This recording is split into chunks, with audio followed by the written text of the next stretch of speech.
आज हम हिंदी व्याकरण में वर्ण विचार देखने वाले हैं।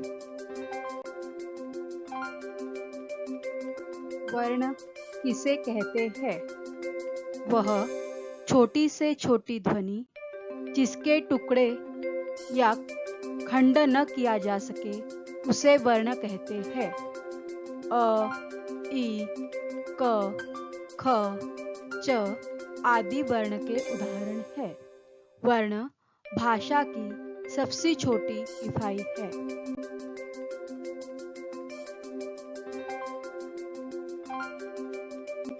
वर्ण के कितने भेद हैं? वर्ण के दो भेद हैं। एक स्वर, दूसरा व्यंजन।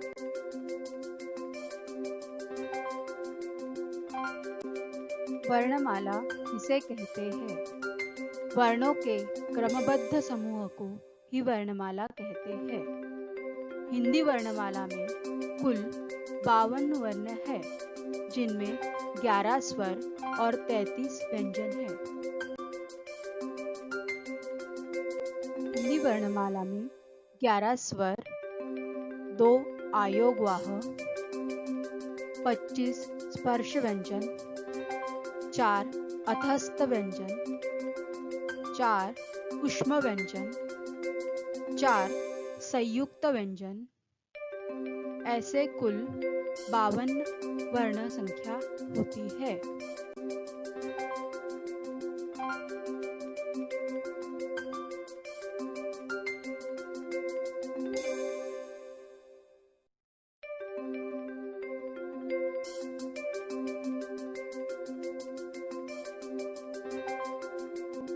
स्वर किसे कहते हैं?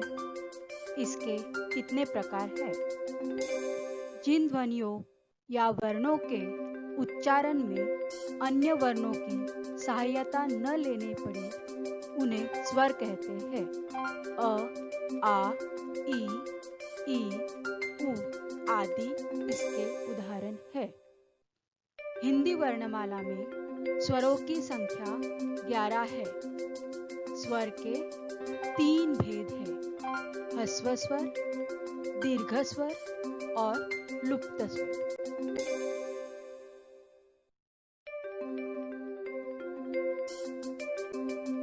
ह्रस्व स्वर जिन स्वरों के उच्चारण में कम से कम समय लगे उन्हें ह्रस्व स्वर कहते हैं, या जिन स्वरों के उच्चारण में एक मात्रा का समय लगे उन्हें ह्रस्व स्वर कहते हैं। उदाहरण अ, ए, उ, ऋ। हिंदी में कुल 4 ह्रस्व स्वर है। इन्हें मूल स्वर भी कहते हैं। दीर्घ स्वर जिन स्वरों के उच्चारण में ह्रस्व स्वर से दुगना समय लगे उन्हें दीर्घ स्वर कहते हैं, या जिन स्वरों के उच्चारण में 2 मात्रा का समय लगे उन्हें दीर्घ स्वर कहते हैं। उदाहरण आ, ई, उ, ए, ओ, औ। दीर्घ स्वर जिन स्वरों लुप्त स्वर जिन स्वरों के उच्चारण में ह्रस्व स्वर से 3 गुना अधिक समय लगता है उन्हें लुप्त स्वर कहते हैं, या जिन स्वरों के उच्चारण में 3 मात्रा का समय लगता है उन्हें लुप्त स्वर कहते हैं। उदाहरण ओम, हे राम। इन्हें त्रिमात्रिक स्वर भी कहते हैं।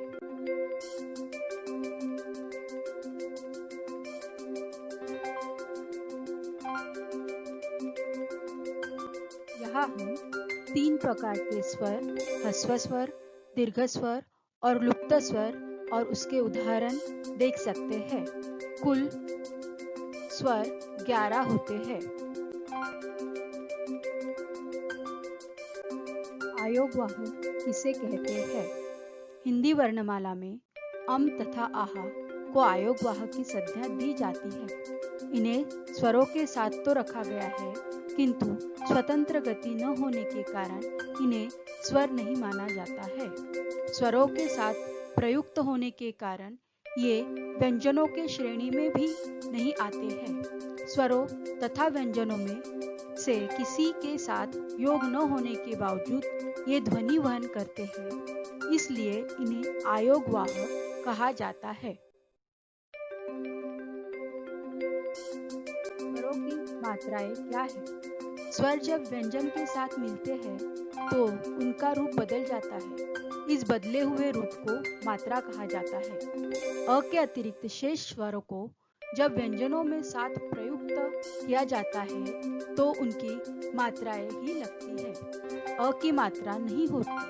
अ से रहित व्यंजनों को हलंत लगाकर दिखाया जाता है। उदाहरण क प्लस अ इक्वल टू क, ख हलंत प्लस अ इक्वल टू ख।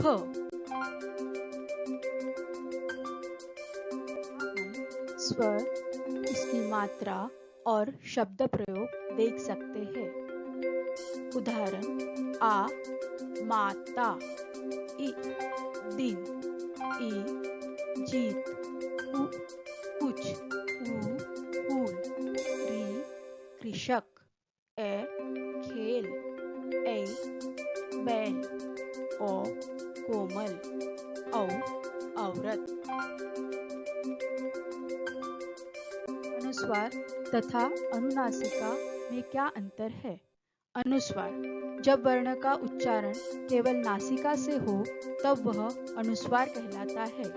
हिंदी में अम तथा प्रत्येक वर्ग का पंचम वर्ग अनुस्वार है।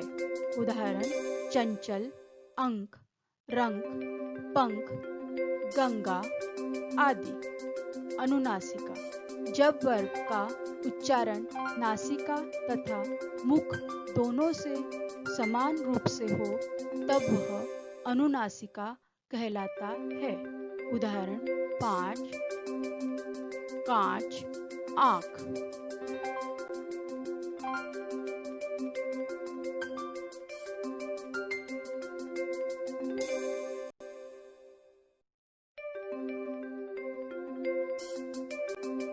व्यंजन किसे कहते हैं?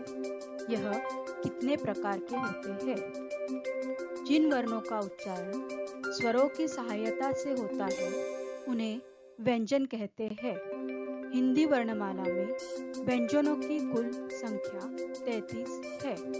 व्यंजन 3 प्रकार के होते हैं: स्पर्श व्यंजन, अंतस्थ व्यंजन, ऊष्म व्यंजन।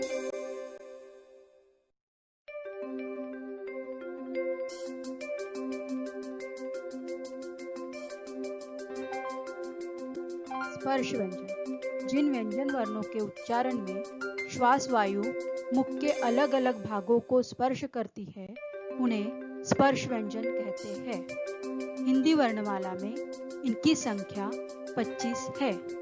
क वर्ग क, ख, ग, घ, ङ। च वर्ग च, छ, ज, झ, ञ।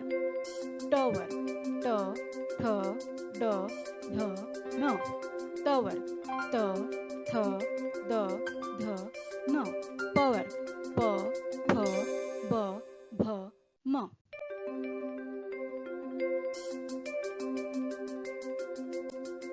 अंतःस्थ व्यंजन, अंतःस्थ शब्दों का अर्थ है मध्य या बीच में स्थित। हिंदी वर्णमाला के कुछ व्यंजन स्वर तथा व्यंजन के मध्य आते हैं, इन्हें अंतःस्थ व्यंजन कहते हैं। इनकी संख्या 4 है।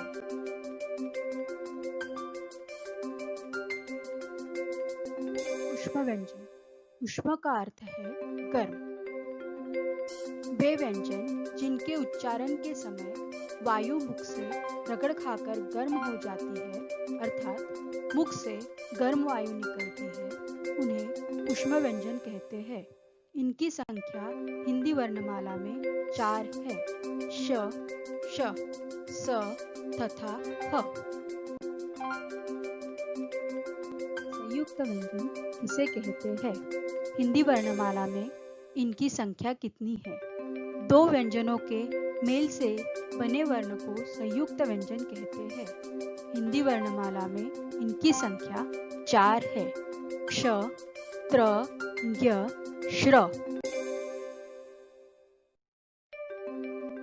प्राण श्वास की मात्रा के आधार पर व्यंजन के कितने भेद हैं? प्राण श्वास की मात्रा के आधार पर व्यंजनों के 2 भेद हैं, अल्पप्राण, महाप्राण। अल्पप्राण व्यंजन, जिन व्यंजनों के उच्चारण में श्वास वायु कम मात्रा में बाहर निकलती है, उन्हें अल्पप्राण व्यंजन कहते हैं। हर वर्ग का पहला, तीसरा तथा पांचवा वर्ग और अंतस्थ व्यंजन अल्पप्राण व्यंजन है। उदाहरण: क, ग, ज्ञ, च, ज, ञ, ठ, ड, न, त, द, न, प, ब, म, य, र, ल, व। महाप्राण व्यंजन, जिन व्यंजनों के उच्चारण में श्वास वायु अल्पप्राण की तुलना में कुछ अधिक निकलती है, उन्हें महाप्राण व्यंजन कहते हैं। प्रत्येक वर्ग का दूसरा तथा चौथा वर्ण तथा ऊष्म व्यंजन महाप्राण व्यंजन है। उदाहरण: ख, घ, छ, झ, ठ, ढ, थ, ध, फ, भ, श, श, स, ह।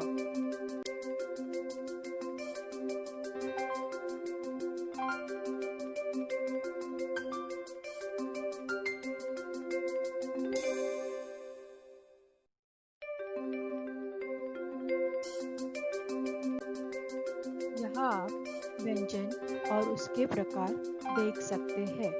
व्यंजन के 3 प्रकार हैं: स्पर्श व्यंजन, अंतस्थ व्यंजन, ऊष्म व्यंजन।